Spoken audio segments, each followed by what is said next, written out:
Hi friends, അസ്സലാമു അലൈക്കും.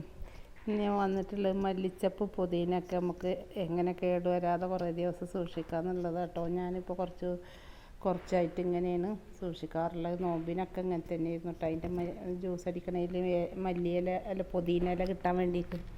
അപ്പോൾ കുറേ ദിവസം ഒരു മാസമൊക്കെ ഇരിക്കുന്നുണ്ട് ഇങ്ങനെ വെക്കുമ്പോൾ. അതിൻ്റെ അടിയിലത്തെ അതൊക്കെ ഒന്ന് വൃത്തിയാക്കി കഴുകി നല്ല ചീത്ത ഇലകളൊക്കെ ഉണ്ടെങ്കിൽ ഒന്ന് കളഞ്ഞതിന് ശേഷം ഒരു കുപ്പിയിൽ വെള്ളം എടുത്ത് വെച്ചിട്ട് അതിലേക്ക് ഇറക്കി വെച്ച് കൊടുക്കുക. എന്നിട്ട് നമ്മൾ എന്ത് ചെയ്യുക, അതിൻ്റെ അടിയിലൊരു റബ്ബർ ബാൻഡും കൂടെ, അടിയിലല്ല കുപ്പിമേൽക്ക് ഇറക്കിയിട്ട് വെച്ച് കൊടുക്കണം. എന്നിട്ടൊരു കവറ് വെച്ചിട്ട് ഇതിനെ കുറച്ചിങ്ങനെ ഉയർത്തി നിൽക്കാൻ പറ്റിയ കവർ വേണം കേട്ടോ. കാരണം നമ്മളിപ്പോൾ ഈ വാടി കുഴഞ്ഞിരിക്കണ ഇല ഉണ്ടല്ലോ, അതൊക്കെ ഇങ്ങനെ നിവർന്നിട്ട് ഫ്രഷായിട്ട് ഇങ്ങനെ വെള്ളത്തിൽ ഇങ്ങനെ ആ കവറിൻ്റെ ഉള്ളിൽ ഇങ്ങനെ നിവർന്ന് നിൽക്കും. അപ്പോൾ അതിന് വേണ്ടിയിട്ട് പറ്റിയിട്ടൊരു ഉയരമുള്ളതേപോലത്തെ കവർ വെച്ചിട്ട് റബ്ബർ ബാൻഡ് ഇട്ടിട്ട് അടിയൊന്ന് ടൈറ്റാക്കി കൊടുക്കുക. എന്നിട്ട് നമ്മൾ ഫ്രിഡ്ജിൽ വെക്കുക. അപ്പോൾ അത് 2 ദിവസം കൂടുമ്പോഴൊക്കെ ഒന്ന് എടുത്തിട്ട് ആ വെള്ളം ഒന്ന് മാറ്റിയിട്ട് ഇതേപോലെ ഒന്നും കൂടെ പുതിയതാക്കി വെച്ച് കൊടുക്കണം എന്നുള്ളൊരു ഇത് മാത്രമേ ഉള്ളൂ. അപ്പോൾ വെള്ളം ചീത്താവാൻ സമ്മതിക്കരുത്. 2 ദിവസം കൂടുമ്പോൾ ഒന്നരാടം വെച്ചിട്ട് വെള്ളം ഒന്ന് മാറ്റി കൊടുക്കുക. എന്നിട്ട് ഇതേപോലെ നമ്മൾ ഫ്രിഡ്ജിലേക്ക് വെച്ച് കൊടുക്കുക. കണ്ടോ? അപ്പോൾ അതാണ് ഒരിത്. പിന്നെ ഇനി അടുത്തത് നമ്മൾ ബിരിയാണിക്കുള്ള മസാല പൊടിക്കാൻ പോവുകയാണ്. പെരുന്നാളിൻ്റെ ഒക്കെ പണികളാണ് കേട്ടോ. പെരുന്നാൾക്ക് എടുത്ത് വെച്ച വീഡിയോ ആണ്. ഇടാനൊക്കെ വൈകിപ്പോയി, ഓരോരോ ബുദ്ധിമുട്ട് കാരണങ്ങളൊക്കെ ആയിട്ട്. പെരുന്നാളിൻ്റെ അന്ന് എടുത്ത വീഡിയോ ആണ് അത്. പെരുന്നാളിൻ്റെ അന്ന് തന്നെ ഇടണം എന്ന് വിചാരിച്ചിട്ടാണ് വീഡിയോ ഒക്കെ എടുത്ത് വെച്ചത്. പക്ഷെ അത് നമുക്ക് എഡിറ്റ് ചെയ്ത് ഡബ് ചെയ്ത് ഇടാനൊക്കെ സമയം കിട്ടിയില്ല. അപ്പോൾ മസാലയുടെ പാക്കറ്റാണ് ഇപ്രാവശ്യം മേടിച്ചിട്ടുള്ളത് കേട്ടോ. അപ്പോൾ അതിലേക്ക് പോരാത്ത സാധനങ്ങളൊക്കെ നമ്മളും കൂടി ചേർത്ത് കൊടുത്തിട്ടാണ് പൊടിച്ചെടുക്കുന്നത്. ബിരിയാണിയൊക്കെ വെക്കുമ്പോഴും ബീഫിൽക്കും എല്ലാത്തിൽക്കും മസാല വേണമല്ലോ. അപ്പോൾ അതിന് വേണ്ടിയിട്ട് ഞാൻ കുറച്ചധികം പൊടിച്ച് വെക്കാമെന്ന് വിചാരിച്ച്. അപ്പോൾ എല്ലാ പ്രാവശ്യം ലൂസാണ് കുറേശ്ശെ മേടിക്കുക. പ്രാവശ്യം അതിനൊന്നും സമയം കിട്ടിയില്ല. അപ്പോൾ ചെറിയ കടകളിലൊക്കെ ഇങ്ങനത്തെ പാക്കറ്റിലൊക്കെ കിട്ടുള്ളൂ. അപ്പോൾ അതിൽ പട്ട ഗ്രാമ്പൂ ഒക്കെ ഉണ്ട്. പോരാത്ത പെരുംജീരകം നമ്മൾ കുറച്ചുകൂടെ ചേർത്ത് കൊടുക്കുന്നുണ്ട്. അതിൽ കുറച്ചുണ്ടാവുള്ളൂ. പിന്നെ അതേപോലെ ഏലക്ക, പട്ട, ഇതൊക്കെ നമ്മളെ ഇത് കുറച്ച് ഈ പാക്കറ്റിലാകെ 4 ഏലക്ക ഉണ്ടാവുക. അപ്പോൾ അങ്ങനെ എല്ലാം കൂടി സെറ്റാക്കി വെക്കുന്നുണ്ട്. ഇത് എന്നിട്ടൊന്ന് ചെറിയ തീയിൽ ഒരു പാൻ വെച്ചിട്ട് നമുക്കൊന്ന് ചൂടാക്കി എടുക്കണം.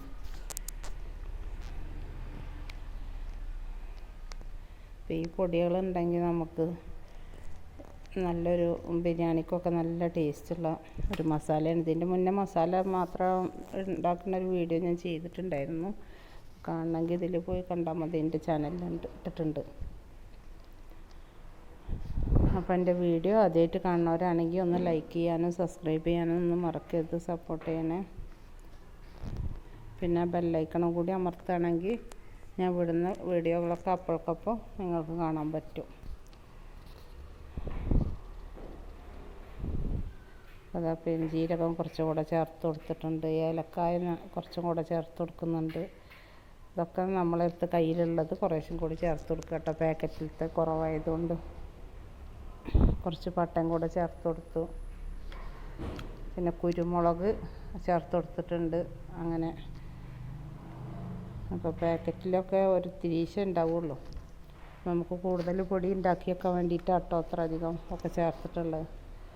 ഞാൻ ജാതിക്കനൊന്ന് തൊണ്ട് കളഞ്ഞിട്ട് ഒന്ന് ചതക്കിയെടുക്കണം.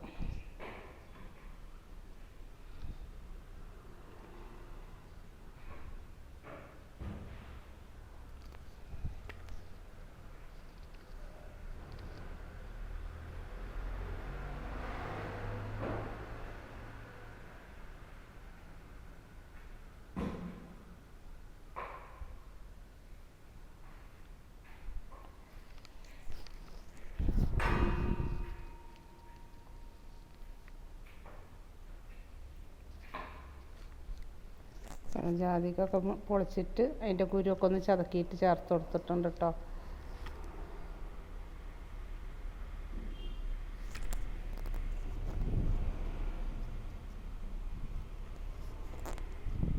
അതെല്ലാം സെറ്റായിട്ടുണ്ട്. ഇനി നമുക്ക് പൊടിക്കുമ്പോൾ നമ്മൾ ആദ്യം പ്രത്യേകം ശ്രദ്ധിക്കേണ്ടത് ആ വലിയ പട്ട അങ്ങനെയുള്ള സാധനങ്ങളൊക്കെ ഒന്ന് ജീരകം ലാസ്റ്റ് ചേർത്ത് കൊടുത്താൽ ആദ്യം ഒന്ന് അതൊന്ന് നേരെ ചൂടായി വന്നതിന് ശേഷം ജീരകം ഇട്ടപ്പോൾ അപ്പം തന്നെ ഫ്ലെയിം ഓഫ് ചെയ്യണം കേട്ടോ ഗ്യാസിൻ്റെ.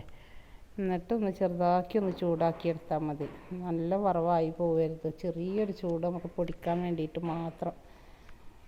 അപ്പോഴാണ് ആ മസാലപ്പൊടിക്കൊരു ടേസ്റ്റ് ഉണ്ടാവുള്ളൂ.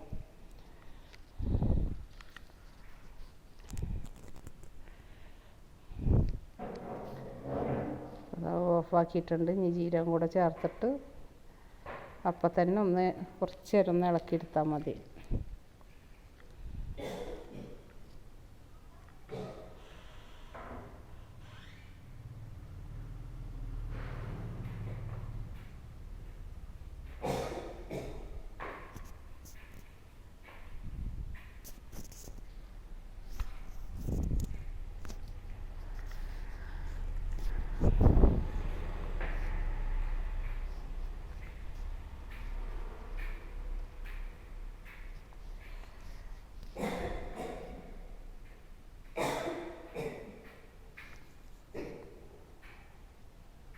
അത് നന്നായി ചൂടാറിയിട്ടുണ്ട്. ഇപ്പോൾ ഒന്ന് പ്ലേറ്റിലേക്ക് അപ്പം തന്നെ മാറ്റി വെച്ചിട്ടുണ്ട്. ഇപ്പോൾ ചട്ടിയിലിരുന്ന് കഴിഞ്ഞാൽ ചൂട് കൂടും.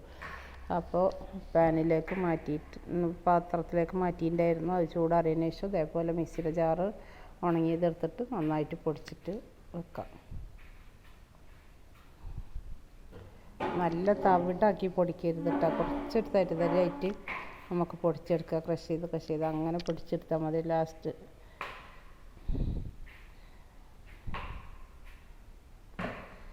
ഇപ്പോൾ പൊടികളൊക്കെ റെഡി ആയിട്ടുണ്ട്. 2 പ്രാവശ്യമായിട്ട് നമ്മൾ പൊടിച്ചെടുത്തിട്ടുണ്ട്. ഇനി അതൊന്ന് നന്നായിട്ടൊന്ന് മിക്സ് ചെയ്ത് എടുക്കുക. കാരണം നമ്മൾ ആദ്യം ഇടുമ്പോൾ പട്ടയും ഇതൊക്കെ എല്ലാം പോയിട്ടുണ്ടാകും. എല്ലായിടത്തൊക്കെ ഒന്നാവുന്ന രൂപത്തിൽ ഇതാ പാത്രത്തിലാക്കി വെച്ചിട്ടുണ്ട്. അപ്പോൾ എൻ്റെ വീഡിയോ ഇത്രേ ഉള്ളൂ. ഇഷ്ടമായ ഒരു ലൈക്ക് ചെയ്യാനും സബ്സ്ക്രൈബ് ചെയ്യാനും മറക്കരുത്.